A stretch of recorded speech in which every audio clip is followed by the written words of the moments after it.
نحمده ونصلي على رسوله الكريم اما بعد فاعوذ بالله من الشیطان الرجیم بسم اللہ الرحمن الرحیم۔ سامعین محترم، انسانی نسل کی بقا اور معاشرت کی گاڑی جن دو پہیوں پر رواں دواں ہے ان میں ایک عورت ہے، جس کا نسل انسانی کی نشو و نما اور ترقی میں اتنا ہی عمل و دخل ہے جتنا مرد کا ہے۔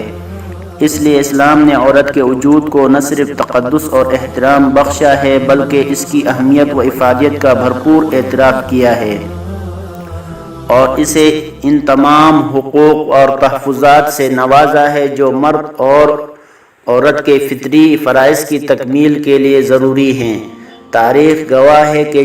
نبی اکرم صلی اللہ علیہ وسلم کی بعثت سے قبل عورت کو انسانی معاشرہ میں ایک آزاد اور خود مختار وجود کی حیثیت حاصل نہ تھی۔ بالخصوص جاہلی معاشرے میں عورت کو نہ وراثت میں حقدار تسلیم کیا جاتا تھا اور نہ اس کی رائے کو وقعت دی جاتی تھی،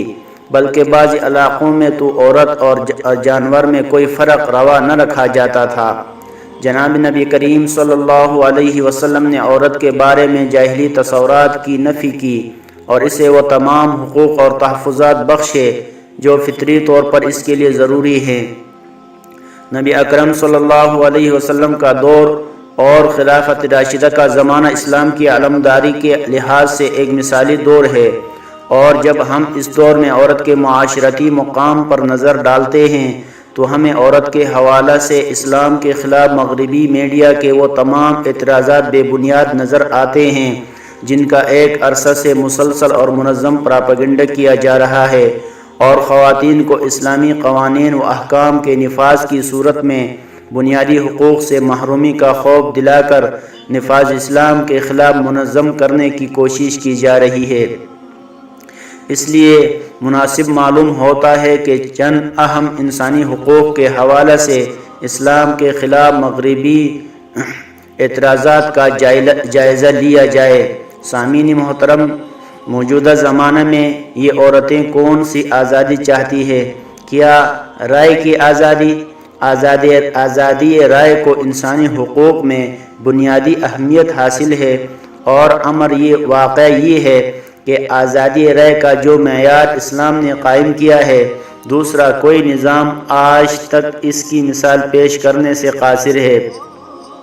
خلیفہ وقت کو سرعام ٹوک دینا اور اسے اپنی پوزیشن کی وضاحت کیے بغیر خطبہ میں آگے نہ بڑھنے دینا عوامی احتساب اور آزادی رائے کی ایک قابل فخر مثال ہے، لیکن یہ واقعہ مرد کا ہے، جبکہ تاریخ ایک اور منظر بھی پیش کرتی ہے کہ مدینہ منورہ میں ایک بوڑھی خاتون خولہ بنت حکیم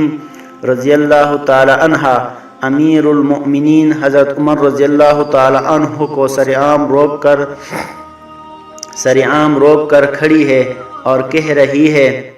عمر، وہ دن یاد رکھ جب تو اوکاز کے بازار میں صرف عمر کے نام سے یاد کیا جاتا تھا، اور آج تم امیر المؤمنین کہلاتے ہو۔ اس لیے خدا سے ڈرتے رہو اور انصاف کا دامن مضبوطی سے پکڑے رہو۔ حضرت عمر رضی اللہ تعالیٰ عنہ اس بڑھیا کے سامنے سر جھکائے کھڑے ہیں اور اپنے عمل کے ساتھ دنیا کو بتا رہے ہیں کہ انسانی معاشرے میں مرد کی طرح عورت کو بھی یہ حق حاصل ہے کہ راہ چلتے امیر المومنین کا راستہ روک کر کھڑی ہو جائے اور انصاف کی طلبگار ہو۔ سامعین محترم، موجودہ زمانے میں یہ عورتیں کون سی آزادی چاہتے ہیں؟ کیا حق طلبی والا اسلام مرد کی طرح عورت کو بھی یہ حق دیتا ہے کہ وہ اپنے جائز حق کے لیے ڈٹ جائے اور اس کے خلاف کسی بڑے دباؤ کی پرواہ نہ کرے؟ حضرت عائشہ رضی اللہ تعالی عنہا کی باندی بریرہ رضی اللہ تعالی عنہا کو آزاد ہونے کے بعد شرعی طور پر یہ حق حاصل ہو گیا تھا کہ وہ اپنے سابقہ خاوند مغیث رضی اللہ تعالی عنہ کے ساتھ نہ رہنا چاہے تو اس سے الگ ہو جائے۔ بریرہ رضی اللہ تعالی عنہ نے اپنا یہ حق استعمال کیا تو مغیث رضی اللہ تعالی عنہ پریشان ہو گئے۔ وہ مدینہ منورہ کی گلیوں میں روتے پھرتے تھے اور کہتے تھے کہ کوئی ہے جو بریرہ کو دوبارہ میرے ساتھ رہنے پر آمادہ کرے۔ اس کی حالت دیکھ کر خود نبی اکرم صلی اللہ علیہ وسلم نے بریرہ رضی اللہ تعالی عنہ سے بات کی اور اسے اپنے فیصلہ پر نظر ثانی کے لیے کہا۔ بریرہ رضی اللہ تعالی عنہ نے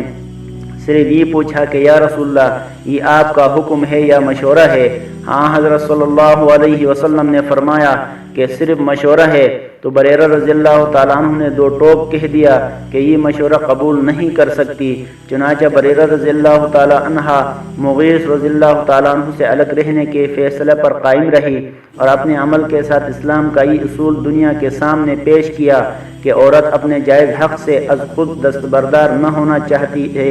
تو اسے اس کے حق سے کسی صورت میں محروم نہیں کیا جا سکتا۔ سامعین محترم، موجودہ زمانے کی عورتیں کون سی آزادی چاہتی ہے؟ اجتماعی معاملات میں کیا مشاورت ان سے نہیں ہوئی؟ خلافت راشدہ کے دور میں عورت اجتماعی معاملات میں بھی مشاورت کے دائرے میں شامل رہی ہے۔ بالخصوص ازواج مطہرات رضوان اللہ علیہن کو اس دور میں امت مسلمہ کی اجتماعی رہنمائی کا مقام حاصل تھا۔ عام امور میں ان سے مشورہ کیا جاتا تھا اور ان سے اجتماعی معاملات میں رہنمائی حاصل کی جاتی تھی، حتیٰ کہ ایک موقع پر مدینہ منورہ کے امیر مروان بن حکم نے یہاں تک کہہ دیا کہ جب تک ازواج مطہرات رضی اللہ تعالیٰ عنہن موجود ہیں ہمیں دوسرے لوگوں سے مسائل دریافت کرنے کی ضرورت ہی کیا ہے، اور عورتوں سے متعلقہ امور میں تو مشورہ ہی عورتوں سے کیا جاتا تھا۔ مشہور تاریخی واقعہ ہے کہ حضرت عمر بن خطاب رضی اللہ تعالی عنہ نے ام المومنین حضرت حفصہ رضی اللہ تعالی عنہ کے ذمہ لگایا کہ وہ سمجھدار عورتوں سے مشورہ کر کے بتائے کہ ایک عورت خاوند کے بغیر کتنا عرصہ آسانی سے گزار سکتی ہے۔ چنانچہ ان کی رائے پر حضرت عمر رضی اللہ تعالی عنہ نے حکم جاری کیا کہ ہر فوجی کو 6 ماہ کے بعد کچھ دنوں کے لیے ضرور گھر بھیجا جائے۔ اسی طرح تعلیم و افتاء کے حوالے سے خلافت راشدہ کے دور میں خواتین کے علم حاصل کرنے اور تعلیم دینے کے آزادانہ مواقع میسر تھے۔ حضرت عائشہ رضی اللہ تعالی عنہا اور ان کے ساتھ 20 خواتین کو رسول اللہ صلی اللہ علیہ وسلم کے ارشادات امت تک پہنچانے کا شرف حاصل ہے۔ ان کے شاگردوں میں مرد بھی تھے اور عورتیں بھی تھیں۔ وہ نہ صرف احادیث بیان کرتی تھیں بلکہ فتویٰ بھی دیتی تھیں اور ان کے فتویٰ پر عمل کیا جاتا تھا۔ ام المومنین حضرت عائشہ رضی اللہ تعالی عنہا سے جو فتاوی منقول ہیں ان سے ایک بڑا مجموع مرتب ہو سکتا ہے۔ حضرت عائشہ رضی اللہ تعالی عنہا سے بڑے بڑے علماء صحابہ رضی اللہ عنہم مسائل میں رجوع کرتے تھے اور اپنے اشکالات کا تسلی بخش جواب پاتے تھے۔ اس طرح حضرت ام سلمہ رضی اللہ تعالی عنہا سے بھی علمی معاملات میں رجوع کیا جاتا تھا۔ الغرض علم اور افتاء کا میدان میں بھی خواتین کے لیے کھلا تھا اور اس میں ان کی اہمیت تسلیم کی جاتی تھی۔ اسی طرح سامعین محترم، معاشی تحفظ بھی اسلام نے عورت کے معاشی حقوق اور تحفظات کا جو متوازن نظام پیش کیا ہے وہ بھی اسلام کی صداقت کی دلیلوں میں سے ایک بڑی دلیل ہے۔ یہ شعبہ ایسا ہے جہاں بڑے بڑے نظام افراط و تفریط کا شکار ہو گئے ہیں، لیکن اسلام نے اعتدال اور توازن کا اصول یہاں بھی پوری طرح قائم رکھا ہے۔ آج عورت اور مرد کی ہر میدان میں برابری کے خوشنما نعرے کے ساتھ عورت کو دوہری ذمہ داریاں ادا کرنے پر مجبور کیا جا رہا ہے۔ اس کی ایک ذمہ داری وہ ہے جو فطری طور پر اس کے ذمہ ہے اور وہ اس ذمہ داری سے نہ دستکش ہو سکتی ہے اور نہ اسے کسی اور کو منتقل کر سکتی ہے۔ یہ ذمہ داری بچے کی پیدائش، پرورش اور گھر کے اندرونی نظام کو کنٹرول کرنے کی ہے۔ مرد کچھ بھی کرے وہ ان میں سے کوئی ذمہ داری نہیں نبھا سکتا۔ یہ تینوں ڈیوٹیاں لامحالہ عورت ہی سنبھالتی ہے، لیکن مغرب کا آزادی اور برابری کا فلسفہ اسے مجبور کرتا ہے کہ وہ کمانے کی ذمہ داری بھی قبول کرے اور مرد کی برابری کرنے کے شوق میں ملازمت بھی اختیار کرے۔ اس طرح مغرب کا مرد عورت کی طرف عورت کی فطری ذمہ داریوں میں سے کوئی ذمہ داری اپنے سر لیے بغیر اپنے نصف ذمہ داری عورت کے کھاتے میں ڈالنے میں کامیاب ہو گیا اور اسے معاشی آزادی اور برابری کے نام دے دیا گیا، حالانکہ یہ سراسر ظلم ہے عورت پر۔ اس اصل بات یہ ہے کہ پہلی اور دوسری جنگ عظیم میں آبادی کا بہت بڑا حصہ قتل ہو جانے کے بعد دفاتر اور کارخانوں میں افرادی قوت کی کمی ہوئی تو یورپ کے دانشوروں نے عورتوں کے ذریعے یہ خلا پر کرنا چاہا اور انہیں گھروں سے نکال کر دفاتر اور کارخانوں میں لانے کے لیے معاشی برابری کا خوشنما نعرہ ایجاد کیا۔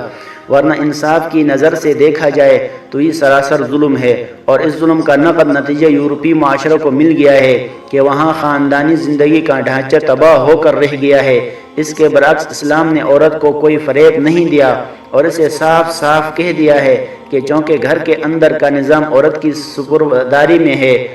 اس لیے باہر کی کوئی ڈیوٹی اس کے سپرد کرنا اس پر ظلم ہے۔ اسی لیے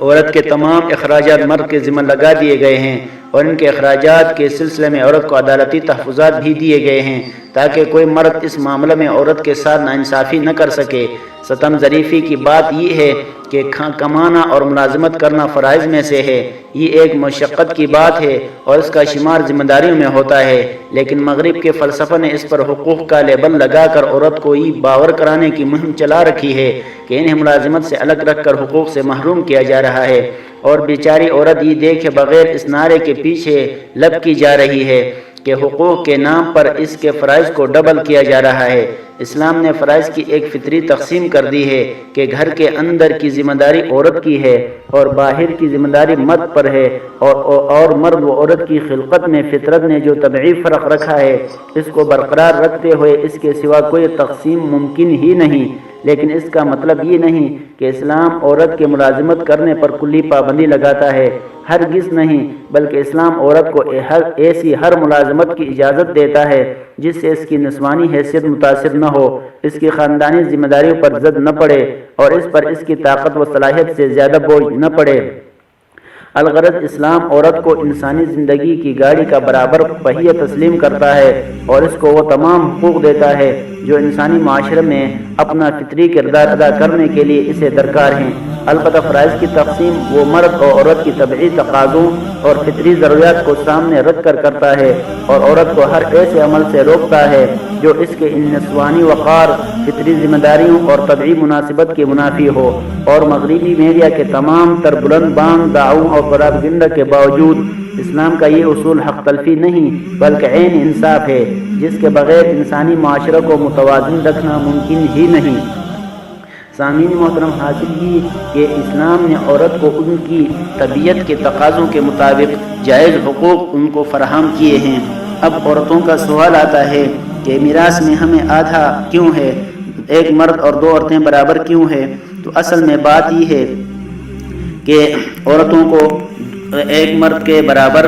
دو عورتوں کو ایک مرد کے برابر اس لیے کیا گیا ہے، یعنی ان کو آدھا حصہ اس لیے مل رہا ہے کہ خرچہ اخراجات کی ساری ذمہ داری، رہن سہن کی ساری ذمہ داری وہ مرد کے ذمہ ہے، لہٰذا عورت کو اگر آدھا بھی مل جائے تو یہ بھی ان کے لیے کافی ہے۔ لیکن اگر ہم دوسری طرف جانب سوچیں تو عورت کو بھی ڈبل ملتا ہے، ایک والد کے میراث میں سے اس کو حصہ ملتا ہے اور ایک شوہر کے میراث میں سے اس کو حصہ ملتا ہے، اور اس کے باوجود اس کو خرچے کی ذمہ داری بھی نہیں ہے تو اس کو بھی ڈبل ملتا ہے۔ دوسرا سوال عورتیں یہ کرتی ہے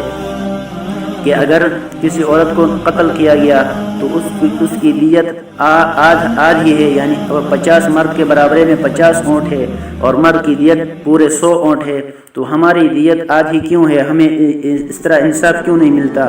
اصل میں بات یہ ہے کہ اگر کسی عورت کے شوہر کو قتل کیا جاتا تو